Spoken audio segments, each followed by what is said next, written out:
Ju njohim me përmbledhjen javore të lajmeve. Kjo është Radio 7. Presidentët e Shteteve të Bashkuara të Amerikës dhe Irani nënshkruan një marrëveshje fillestare paqe që synon të japë fund luftës. Yes. Bravo. Marrëveshja përfshin rihapjen e ngushticës së Hormuzit, një plan për $300 miliardë për ndërtimin e Iranit dhe ndërprerjen e të gjitha llojeve të sanksioneve ndaj Iranit, por çështja e programit bërthamor të Iranit, arsye kryesore deklaruar nga SBA për konfliktin, ende duhet të negociohet gjatë një periudhe 60 ditore. Presidenti i Shteteve të Bashkuara të Amerikës Donald Trump firmosi marrëveshjen e mirëkuptimit me Francën gjatë samitit të G7-s. Ai mbrojti propozimin, duke thënë se të shmangte një katastrofë ekonomike. Megjithatë, ai paralajmëroi se SBA do ta bombardonin ferrin Iranin nëse nuk do të dilte një marrëveshje përfundimtare. Nga Irani, marrëveshja u firmos nga presidenti Masoud Pezeshkian, kryetari i parlamentit të Iranit dhe negociatori kryesor Muhammad Bagher Ghalibaf u tha mediave shtetërore se mosbesimi i tij ndaj SBA-s mbeti dhe se gishti i Iranit është në këmbës. Nëse armiku nuk e kupton gjuhën e logjikës, ne do të hyjmë përsëri në gjuhën e fuqisë, i tha ai transmetuesit shtetëror Fars, raporton BBC. Presidenti francez Emmanuel Macron mirëpriti marrëveshjen nënshkruar mes Shteteve të Bashkuara të Amerikës dhe Iranit, duke cilësuar atë një hap të rëndësishëm drejt paqes së qëndrueshme në lindjen e mesme dhe stabilizimit të ekonomisë globale. Në një reagim të publikuar në platformën X, Macron shpërndau një video nga momenti kur presidenti amerikan Donald Trump firmos memorandumin e mirëkuptimit në pallatin e Versailles pas përfundimit të samitit të G7-s. Presidenti Trump nënshkroi në Versailles marrëveshjen mes Iranit dhe Shteteve të Bashkuara. Kjo marrëveshje hap rrugën për një paqe të qëndrueshme dhe lejon rihapjen e ngushticës së Hormuzit, deklaroi Macron. Presidenti i Shteteve të Bashkuara të Amerikës Donald Trump paralajmëroi se marrëveshja e arritur me Iranin është funksionale për të ardhmen dhe se është në interes të Teheranit ta zbatojë atë. Kreu i shtëpisë së bardhë deklaroi se ngushtica e Hormuzit do të jetë plotësisht e hapur dhe funksionale të premten.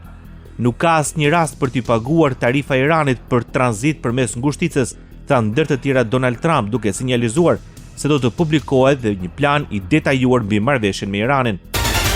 Zëvendës presidenti i Shteteve të Bashkuara të Amerikës J.D. Vance deklaroi se marrëveshja e arritur mes SBA-s dhe Iranit ka potencialin të transformojë rrënjësisht lindjen e mesme për 50 vite të ardhshme.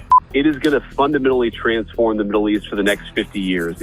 Në intervistë për Fox News, Vance tha se rajoni ka qenë një vatër e vazhdueshme krizash për dekada, ndërsa vlerësoi se presidenti amerikan Donald Trump ka arritur të eliminojë kërcënimin e Iranit. Going to end the war. It's going to make the Middle East more investable. It's going to mean a lot of prosperity, lower energy prices for the American people. Sipas tij, marrëveshja hap rrugën për një epokë të re prosperiteti dhe zhvillimi në lindjen e mesme, duke krijuar gjithashtu mundësi ekonomike për Shtetet e Bashkuara të Amerikës. Media shtetërore në Teheran raportojnë se memorandumi SBA-Iran përfshiu 14 pika të cilat ende nuk janë konfirmuar zyrtarisht nga të dyja palët. Mes tyre përmendet anëpushimi i përhershëm në të gjitha frontet, përfshirë Libanin, angazhimi i SBA-s për të mos ndërhyrë në çështjet e brendshme të Iranit, heqja e bllokadës detare amerikane brenda 30 ditëve dhe rihapja e ngushticës së Hormuzit sipas marrëveshjeve të përcaktuara nga Teherani. Po ashtu drafti parashikon heqjen e sanksioneve ndaj naftës dhe produkteve energjetike iraniane, rikonfirmimin e zotimit të Iranit për të mos prodhuar armë bërthamore, si dhe angazhimin e SBA-s për të mos shtuar praninë ushtarake në rajon dhe për të mos vendosur sanksione të reja. Sipas raportimeve iraniane, marrëveshja përfundimtare do të kërkojë miratimin e Këshillit të Sigurimit të Kombeve të Bashkuara dhe negociatat e saj nuk do të nisin para lirimit të një pjese të fondeve të ngrira të Iranit, pezullimit të sanksioneve ndaj naftës, si dhe heqjes së bllokadës detare.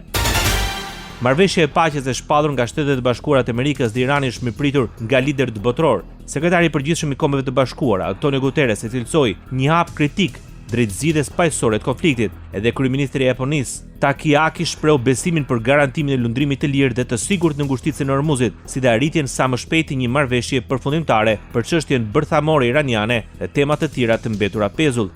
Nga ana tjetër, kryeministri i Australisë Anthony Albanese shpreson se marrëveshja do të çojë në një paqe të qëndrueshme dhe afatgjatë.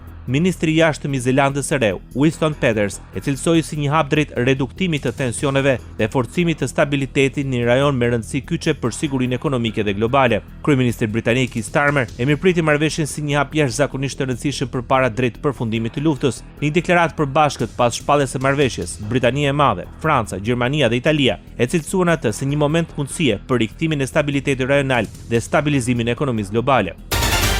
Presidenti i Turqisë Recep Tayyip Erdogan përshëndeti marrëveshjen e arritur mes SBA-s dhe Iranit, duke përshkruar atë si një hap të rëndësishëm drejt sigurimit të paqes dhe stabilitetit në rajon. Në një deklaratë postuar në platformën e mediave sociale amerikane X, Erdogan tha se shikon pozitivisht marrëveshjen dhe shpreu shpresën se kjo do të ndihmojë në krijimin e një midisi të qëndrueshëm paqeje dhe sigurie.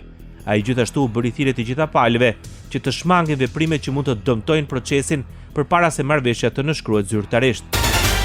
Parlamenti hungaris miratoi një amendament kushtetues që kufizon mandatin e kryeministrave në një maksimum prej 3 vitesh, duke I ndalur në mënyrë efektive ish kryeministrit Viktor Orban të shërbejë përsëri. Kryeministri Peter Magyar mundi Orban duke I dhënë fund sundimit të tij 16 vjeçar. Partia Magyar fitoi shumicën prej 2/3 në parlament, gjë që lejon asaj të ndryshojë ose shfuqizojë ligjet e miratuara nga partia Fidesz përfshirë kushtetutën. Sipas amendamentit të miratuar, kushdo që ka mbajtur më parë detyrën e kryeministrit për të paktën 8 vjet nuk do të jetë më I kualifikuar për të zgjedhur në atë detyrë. Qytetarët në Zvicër thanë jo propozimit partive popullore zviceriane për një frenim të rritjes së numrit të popullsisë në vend. Referendumi rrezikonte të vinte në pikpyetje marrëveshjen e lëvizjes së lirë të personave me Zvicrës dhe Bashkimit Evropian.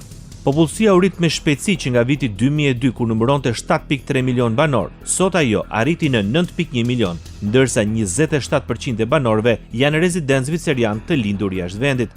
Megjithatë, argumentat e Partisë Popullore se kufizimi I popullsisë do të ulte presionin mbi transportin, strehimin dhe mjedisin nuk duket se bindun mjaftueshëm votuesit. Shumë të tjerë duket se ishin të shqetësuar për mundësinë e humbjes së fuqisë punëtore të nevojshme në sektor si turizmi, spitale dhe qendrat e kujdesit për të moshuarit. Po ashtu veçanërisht, udhëheqësit e biznesit zvicerian kishin frikë se vendi mund të humbiste qasjen e tij jetike në tregun e përbashkët evropian. Britania e Madhe do të ndalojë përdorimin e rrjeteve sociale nga të miturit nën 16 vjeç dhe do të vendosë kufizime në platformat e lojrave dhe transmetimeve të drejtë për drejta.